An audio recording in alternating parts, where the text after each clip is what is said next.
Live, baby.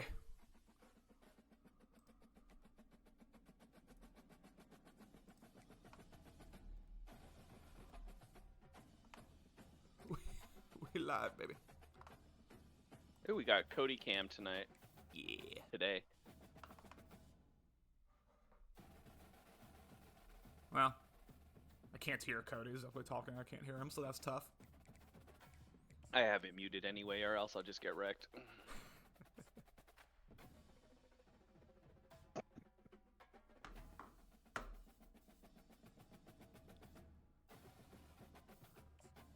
This is the second time now. Like, I thought the South Carolina-Wisconsin game was in Wisconsin. I thought this game was in Boise State. So clearly as the schedules are, I have no idea what's going on in this league. It's only week 0, which is tough. I've made this mistake twice. But, ladies and gentlemen, boys and girls, as we trickle in here. Final game of week 0. Two guys who love each other in real life, but they will be taking the field, taking the gridirons. We have a stripe out here in Nippert Stadium in Cincinnati, Ohio. It is Boz's Boise State Broncos. It is Cody's Cincinnati Bearcats. I am joined by a fellow West Coast recruiting power. I say that as if he does recruiting power, but a fellow West Coast recruiting power who was very excited to see Oregon lose yesterday. I'm joined by Matt. How we doing? We're doing good, and you're right, man. It was funny watching that game yesterday in Oregon going down, and everyone on the West Coast team going, "We got to go hit those recruit boards." It was kind of cool just seeing the interaction, how much that game matters to everybody, just because it's a top team going down. So it's a little excitement added to this college football game. We do have a desync here early on, which actually gives me an opportunity to tell Cody to turn off the commentary.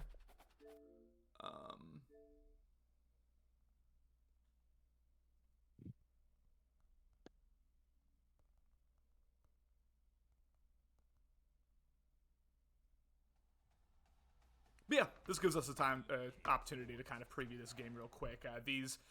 In real life, these are probably the two most prominent, the two most relevant G5 powers of the modern era. Obviously, Boise State in the Chris Petersen era made multiple New Year's Six bowls, won multiple Fiesta Bowls, which at the time was not impossible for a G5 team. They were really doing their thing with Chris Petersen. And then Cincinnati, the only G5 team, up until this year, because we're guaranteed one, but up until now, the only G5 team to ever make the playoffs, and had a couple really nice runs under Luke Fickell. Boz versus Cody, I mean, on paper, I think the rosters are pretty even. There isn't, like, a huge discrepancy, I don't think, between Boise State and Cincinnati. The best individual player in this game is probably Boise State's running back, Ashton Jeanty. But, Matt, like, real quick, I don't know how much you've played either of these users, but where are you coming at this game from? Like, what are you expecting to have happen here? Yeah, I have not played either of these users, but I am under the assumption that Boss has been playing a lot more than Cody. Cody's been playing offline, right? Or he's playing cut. I take that back. I think Cody's been playing too. But like you said, you're not looking at any like overwhelming roster. You're just gonna have to see what the game plan is for both these guys, which I think the whole league's excited about. Every time we get to see a new game, week 1, week 0, I should say. Like we get to find out what these guys are about, what their scheme is, what they're bringing to the table. So excited to see this coming up. Just turned the audio up on my end, Dan. Let me know how you feel about that. But yeah, it's going to be exciting. I think one thing that Cam touched on in the booth yesterday that I found to be very true for a lot of us is like everyone's still trying to find their identity in this game. We have a lot of kind of new tools, new systems in this game on offense, and some people, I think we saw, frankly, with Justin yesterday, I think some people are, getting a little lost in the sauce in terms of like all the trick plays, all the motions, like all the stuff you can do, and it's going to be interesting to see how these users kind of like balance out their offenses as we get this thing going. But again, like I said, Boise State, Cincinnati, once again, we can see the stripe out here in this one. We got a nice jersey matchup here. Cincinnati wearing the all black, Boise State coming out in their orange alts, and it's a non-conference game. It's week 0. It would be easy for some people to say this game doesn't matter that much, but the fact is, especially if you don't win your conference, the margins to get into the playoffs can be razor thin, so this matters quite a bit for both of these users, especially since they have a roster disadvantage in their conferences compared to some. Yeah, I'm just excited to kick this off. I mean, Nippert Stadium's looking great. It is going to be Cody's Cincinnati Bearcats taking off or getting the ball, to start this game. So, what do you see Cody's offensive game plan to be here as we hit the field?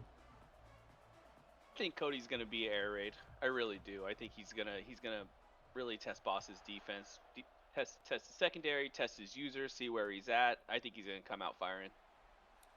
Job says we have a not the best kick return in the world. Try to cut it to the right. We'll only take it to the 15-yard line. And yeah, like we were talking about off mic, Brendan Sorsby, Indiana transfer, has a cannon for an arm, decent legs as well. Again, his only real issue in real life is that he's extremely injury prone, but that might not matter as much in this game. We'll see how wear and tear impacts people with potential lower injury ratings as or come out.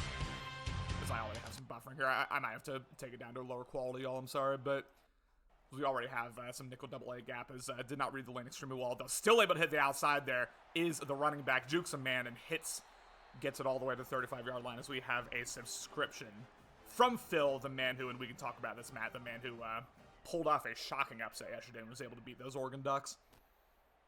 You know he's happy coming in here, giving us subscription right away. He's still celebrating over there across the pond. The beers are still flowing as we have a long developing play action, as we have a crosser, although Brendan Sorsby under pressure, rolling out a little bit to the right, trying to throw it back to the left, not quite able to hit it as we have a second down. Yeah, that pass actually came out a little better than I thought it was, going across the body like that. So it's pretty close.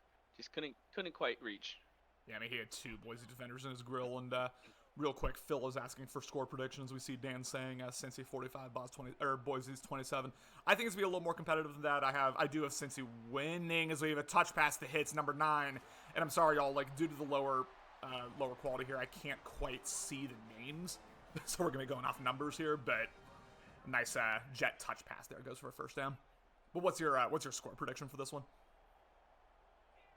I have it a lot closer too. I have around a 35, 34 around there. As Sorsby drops way back, got pushed back 5 yards, and goes down. A 16-yard loss as Boise sent the edge blitz, and we are seeing blitzing. I mean, we saw, Phil just blitzed the shit out of Steele in their game, especially in the second half. We're seeing blitzing be highly effective so far, if we're not able to get that quick first read out, and we'll see if he can adjust to it. But 4-man rush as Sorsby drops back, risky read, although it is caught somehow by the tall physical receiver there. Makes it, I mean, not a manageable 3rd and 13, but slightly more manageable here. Yeah, the 24 just got stuck right behind him. Couldn't make that little move in front, get the animation to go the other way there. Dan, let me know if the master volume's better. I turned it up a lot on my end. Let me know if I need to turn up any further. But again, nickel double A gap ends up being a 5-man rush. Good pocket here. Sorsby hits a deep dig route. A beautiful read on 3rd and long, as Cincy gets a critical first down on their first drive. And that right there is what I think we're all used to. That little longer in the pocket, letting the routes develop and looking for the open guy, going to your second read.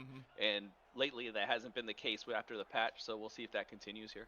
We'll see. It feels, I mean, it's not like the offensive line is always bad, but yeah, it does seem like they sometimes have issues where they just can't block anybody. Like we saw there, although he's able to get the quick drag route off. Number 9, not his first catch of the game, having a really nice job. And Sorsby, other than that one missed throw, he's been pretty on point today in the rain, which is good to see. Yeah, it's very good to see. And like we said earlier, his one missed throw was cross body, and it was only off by a yard or two. So it looks like this quarterback has the goods to get down the field and win some games for Cincinnati this year.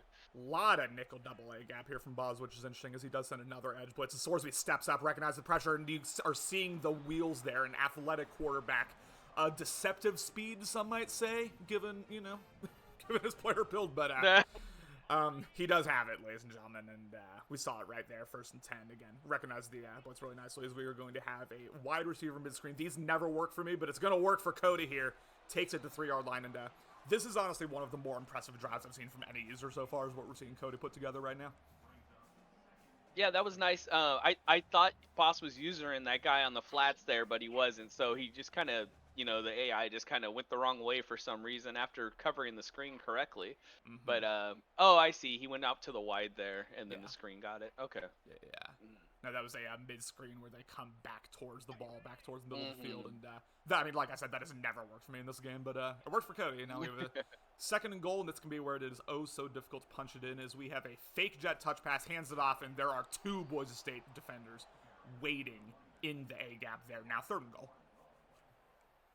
Yeah, good goal line D. This is where it gets tough. Let's see if Cody has a game plan inside the 5 here. Doing a little trickery. Let's see if he goes a little more straight to the point here. Four-man rush gets picked up nicely, although the left end comes in and screams at him. A sack, the first of the game by Boise State, and after a long, impressive drive from Cincinnati, he's going to end up being held to 3 here. A win here for Boise State's defense. Definitely, and they just played those meshes perfectly. Cody did the right thing, not throwing the ball there. Roughing the kicker on Boise State, and that is going to extend this Did he drive. accept it? This was talked about. This was talked about in a previous broadcast, Yes. and this might be an issue. It might be an issue as he screams out, "Look out!" Ooh, risky read. Had to get the possession catch. Just to secure that. And yeah, I'm not going to overreact immediately, but I'm like very strongly considering whether we need to turn off roughing the kicker, because I mean we've seen this like 4 or 5 times. It happened once in my game against Troy. It happened twice in the Justin Allen game. I don't think it, from my recollection, I don't think it happened in the Phil Steele game, but it's becoming an issue here, and we'll see. Well, I'm definitely guilty of rooting for a turnover right now after that. As we are, I mean, this is the first drive of the game. We're already approaching the end of the first quarter here. Last play of the first quarter. Sorsby drops back, has to be open, hits B, has the edge, and that is a touchdown for Cincy. Nice. Took advantage of his second life, got his touchdown. It was a great drive. It ended the way he wanted. Should have been a field goal, but it's okay. And Cody found it.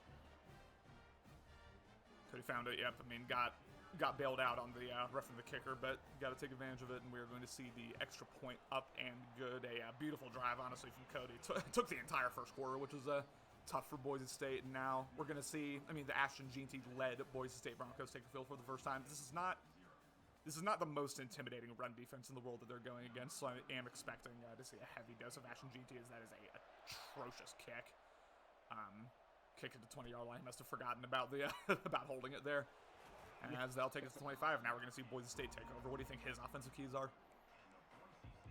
Like you said, you got the best running back, one of the best running backs in the country. He's got to see if he can be successful with the ground game before anything, if you ask me. So I expect Boise to come out, run, try to 5 yards, 10 yards here and there, and just see successful, and that's going to really set the pace for this game. We're going to see him drop back pass on the first one. Nice 4-man pocket, although able to step up. Decent athleticism from Boise State's quarterback as well.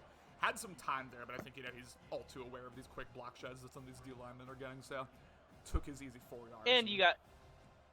And you also have nerves. Your first drive, you got people watching. The first game that matters, like really matters, so let the nerves kind of settle here too. Let the first couple plays get by, play it safe. We are right after this game, ladies and gentlemen, I'm going to hop on an advance to week 1. That is the start of the season for most guys in here.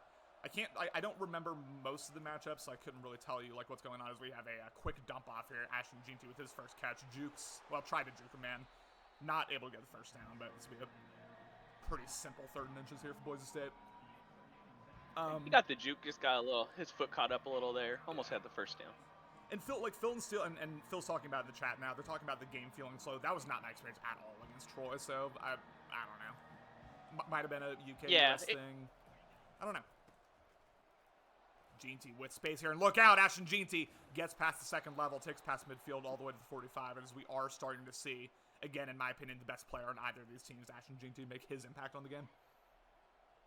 Yeah, and I got to give credit to the O-line there. I mean, they just held their blocks and made that easy. So hopefully, well, not hopefully, but Boise State should look at that and say, hey, this could be something we can go to a lot this game.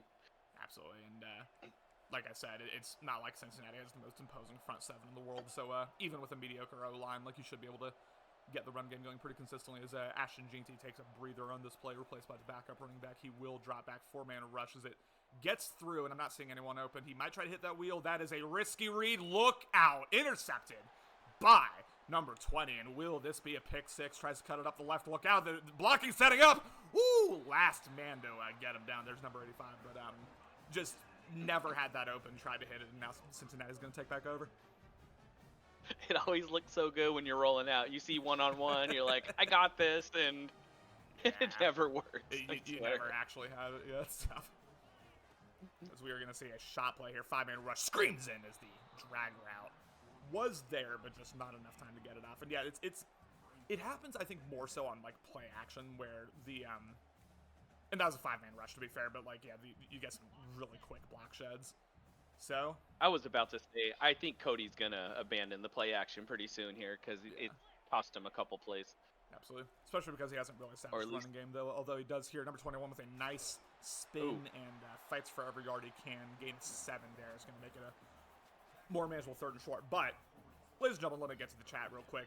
It's not as overflowing as it was, in yesterday's games, but we still got a decent chat here. We got Dan, Phil, Morty, and Cloud. I appreciate y'all for tuning in. And Phil has a question for you, Matt, so I'll get to that after this play. But for now, Brendan Sorsby in the pistol look, taking back over here, making a lot of adjustments here, which you can do this when you're at home. This is the advantage, and he will drop back.